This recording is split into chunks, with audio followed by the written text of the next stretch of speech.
All right, so these go back into the reclaim. Hi, I'm Kent. In this video, I'm going to see if I can get some clean holes in my clay and in the process dive into homogenization a little bit. So I've been working on my sphere light, and a couple videos ago I went ahead and played around with glaze, and I think I found some glazes that work for me that can fill up the holes. However, a problem I've been having consistently is when I make the holes, when I punch through the outside looks pretty good. However, the inside really breaks out. And while people don't really see the inside of this, I do think it would be nice to have a nice clean hole, and I should be able to do that. So let me give you a close-up look here. Yeah, so I think it's having a hard time focusing, but inside the holes, the back sides of them have mostly broken out. I've tried a couple of different methods of making the holes. I've tried using a drill bit, and I've tried using these punches. These are about the same size. They basically correspond to this hole here. And I basically wound up the same effect. So I've been thinking about this a little bit, and actually my speed casting video I think gave me some insights. So this pot here actually is the one that I went ahead and took from slip to bisque in just over a day. And when I was punching the holes, I had left this pot in the mold for a little bit longer than I normally did because I had to run an errand. And when I was putting the holes through, I had this weird effect. It was both too hard and breaking out and too soft simultaneously.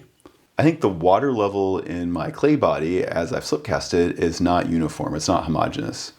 And I think that's causing problems as I'm punching the holes. So let me try and draw this and explain what I think is going on. So to start with, we have our slip casting mold, like this. And so this is a cross section. So imagine this here is the plaster, and this is where we pour our slip into it. And so initially the plaster is all dry, and we pour our slip inside here.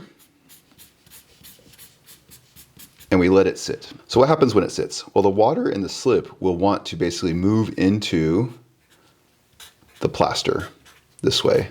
The plaster is basically acting as a sponge, soaking up the water. And the longer it sits, the more water winds up being in the plaster. Draw this bunch of little dots here. So initially just the very inner surface is wet, and then gradually over time the water basically migrates out and eventually will reach the outside edge. And if it sits long enough, the water will evaporate out into the air. And of course, while the slip is sitting here, we'll also have a little bit of evaporation off the top. So the primary mechanism we're looking for when we're making these pots is for the water to go into the plaster, and in doing so, that winds up with this thick layer of slip around the inside edge, like this. And then of course the water then migrates to that slip as well. And the longer it sits, the thicker the pot becomes. So in a nutshell, that's basically how slip casting works. After it sat long enough, we dump it out, and now we get rid of the slip on the inside, and the pot's still there. So let's draw that. So we have our mold, like that, and now we have our pot that's built up around the inside edge here. I'll draw it like this. So we dumped out the slip and we have the pot, but of course it's still wet, and what's happening is the water is still trying to move this way. Basically, it's still migrating into the plaster from the surface. And now the inside is exposed to air, so we can actually have some evaporate as well. So now we're losing water from both sides. So if we zoomed in to like that area right there, we have the corner, and then we have the pot itself that's being formed, and of course those are right up next to each other. There is more water in the middle and less water on the outside.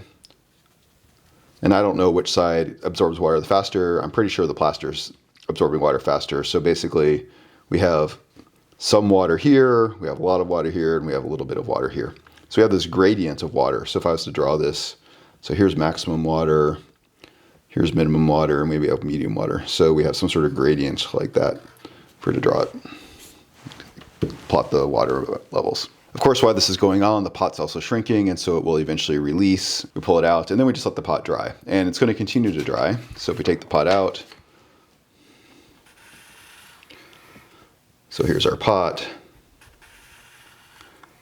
and there's the wall, and the water at this point now can really only evaporate. So it'll still keep drying, and it'll dry slower. So if we do set it right side up, that's going to happen. It'll evaporate from both sides. If we actually turn it upside down, the water will evaporate on the inside, but eventually it'll stasis. Basically, will be enough water that no more water will be going into the air in the middle, and only the outside will dry. All right, so what does any of that have to do with punching holes? Well, again, at this point, the water level isn't even. So let me draw this again even bigger. So if we consider just the edge of the pot, so now this is our pot. So this is the rim of the pot, just that piece right there. And let's say this was where the slip was. So this is the outside, and this was the inside. All right. So this was the side that was on the plaster. And again, the plaster absorbed more water. So I'm going to draw water with dots. So we have a little bit of water here. And the inside was able to escape through evaporation. So we have water, but it's a little bit more. And then on the very middle, it's still wet. So we have a lot of water. And over time, the water is going to want to basically reach an even level.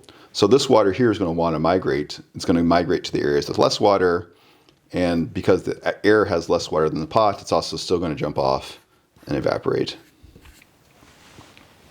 So it's trying to reach equilibrium with its environment. And what we need to do is for the pot to homogenize. We really want to basically get the water level even so it dries evenly.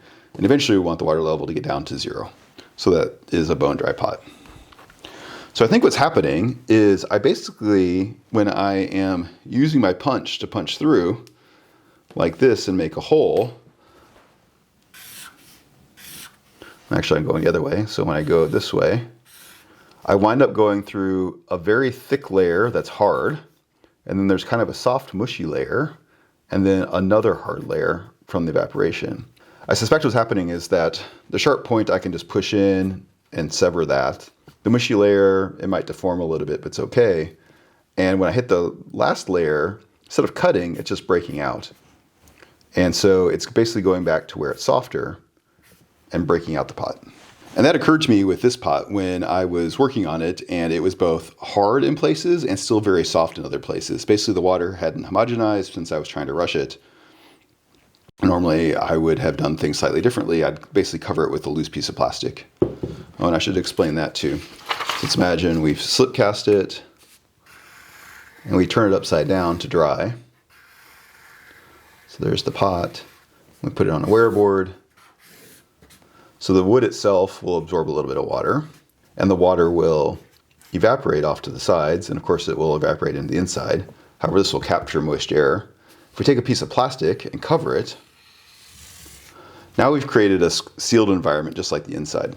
So imagine that, say, the inside has a whole lot of water in it and the outside has less water. If we left it covered and this was tightly sealed, what's going to try and happen is the water level is going to homogenize again, right? We're going to try and get the same amount of water on the inside and the outside. Now, this is not a closed system because the board's going to take water and all those other things. But the idea is that the water levels can basically equilibrate so that the water within the pot itself is equal.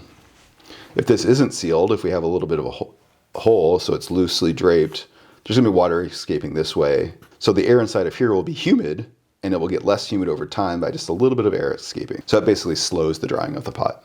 So I think that's basically what I need to do. I have covered these before, but I always covered them loosely. I think what I want to do is cover them and make it watertight, basically, or airtight, so that the moisture isn't escaping, and that will then give a chance for the pot to basically equalize. So instead of having this situation here, we'll have another one. And basically, I want the water level to be the same all the way throughout, or maybe only slight differences, not these more extreme differences here.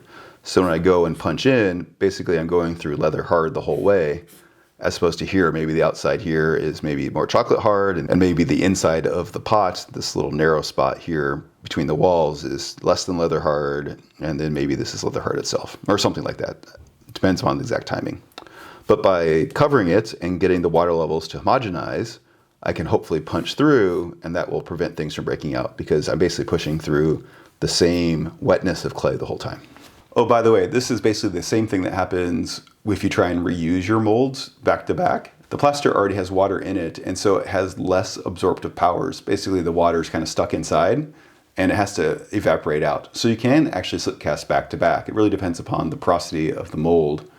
And the water will continue to migrate out to the outside because it's drier out there. But the timings will all be different, and that can wind up with inconsistent results in your thickness. All right, so that is the theory. Let's go ahead and try it out. So I've got my mold, it's bone dry. I'm gonna go ahead and fill it up a slip. So this just stacks on top of itself. And I am still working on 2-piece molds, but I had a detour, wound up with some bugs in my code that had changed some things, so it is still taking a long time.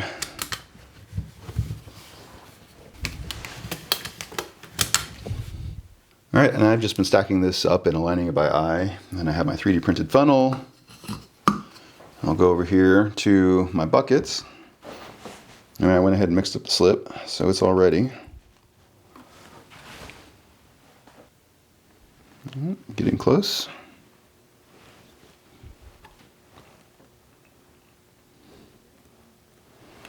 All right, there we go. And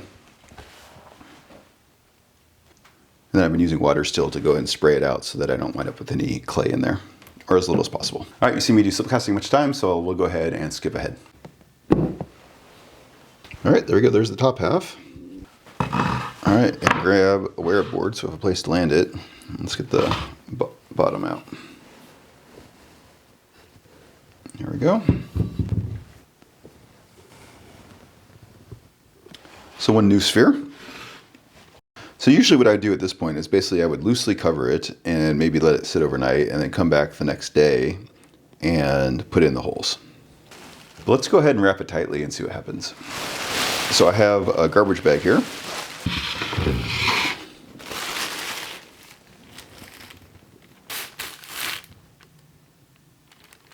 And I'm actually going to spray it with some water, so I'm going to add some extra moisture.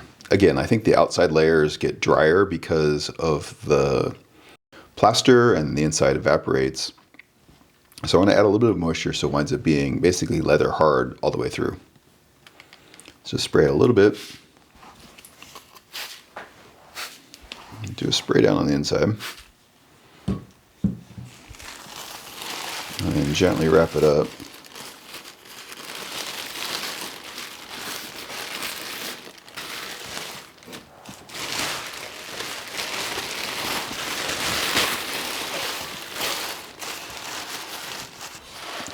Go and put the mold down here on the edges to make sure the plastic's down. So now we have a little microenvironment in here, and basically all the moisture is going to do its thing and equalize. And then we'll come back to this maybe tomorrow. It'll probably take a while, and then we can try and put in the holes. All right, it's been about a day and a half, and I've checked on this a couple of times, but I didn't bother showing you.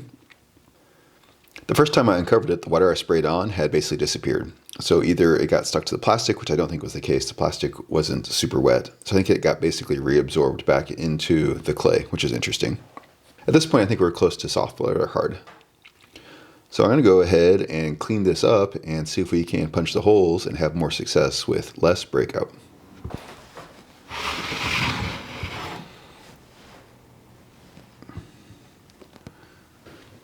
Go ahead and seam it.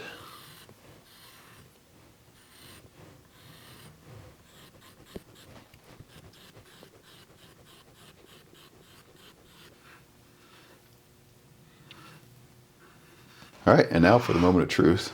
Let's see how the punch does. So for the top, I can support it, so I think I'll try and do that to start with.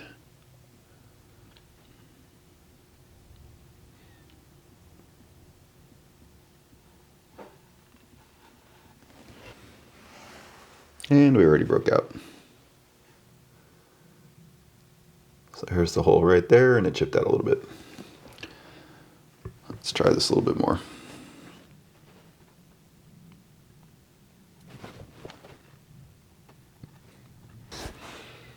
Yep, all three of those are basically the same. Not sure you can see very well, but there they are. Okay, so let's go back to the drill bit then.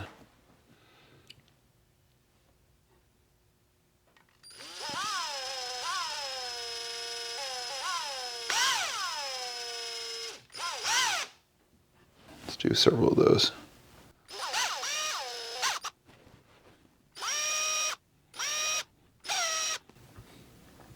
Nope, same thing.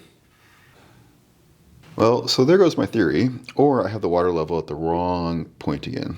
All right, this is a fail, so I'm gonna go ahead and break it open so you guys can see. I think using a knife, I can get a sense of how hard it really is.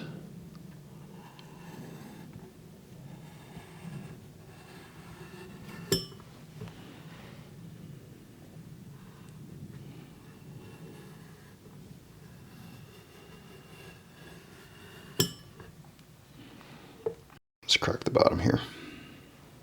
So here's the inside of the sphere. Here is the part where the slip kind of goes around the foot. And I've got a pretty nice consistent wall thickness. I'm trying to feel the inside versus the outside. And the outside may be a little bit drier than the inside. And now you guys can see the chip out a lot better. So this here is with the punch, and then this is with the drill bit. And now I can just do it from this side and give you guys a nice look. And maybe inspecting it will be informative. So just push in. Yeah, so right there it's starting to break out already. Yeah, it just pushes through. And with the drill, same thing.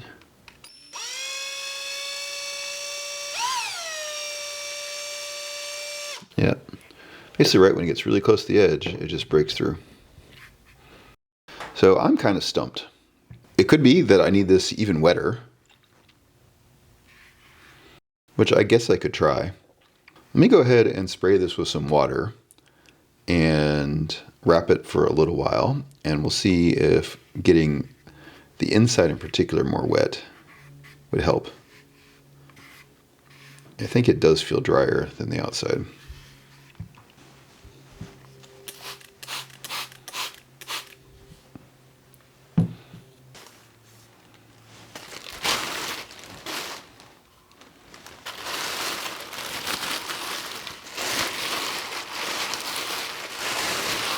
All right, I just uncovered this and it's gotten very soft. I can actually deform it a lot now. We're back much more in the plastic state. Versus the other one, if I did that, it would definitely break. So I can take the punch and go ahead and try again. And yeah, it's breaking through just like before, if not worse. So this is not the answer. Besides the fact that my pot's deforming, I couldn't actually make it this wet. It's not actually fixing the problem. It would seem my hypothesis about the water content is not the problem behind me getting these clean holes. Everything I said before is true about the water diffusing and blah, blah, blah. However, that's not why things are breaking out, it would seem. Yeah, it's just punching through. All right, so this is where I could use your guys' help. I suspect this is probably a hard thing to do and I just don't realize it. So I have a few ideas already. One is I could actually go ahead and let this go bone dry and carve the holes in at that point. That is a very risky proposition. However, it is possible. Another thought is that maybe my clay body is the wrong one to try and do this with. Clearly my walls are pretty thin and this is a kind of porcelain style stoneware. So I fired a cone 6. So it's not actually porcelain in that white, but it's kind of that style. It may be that a different clay body would be more tolerant to this type of manipulation compared to this one.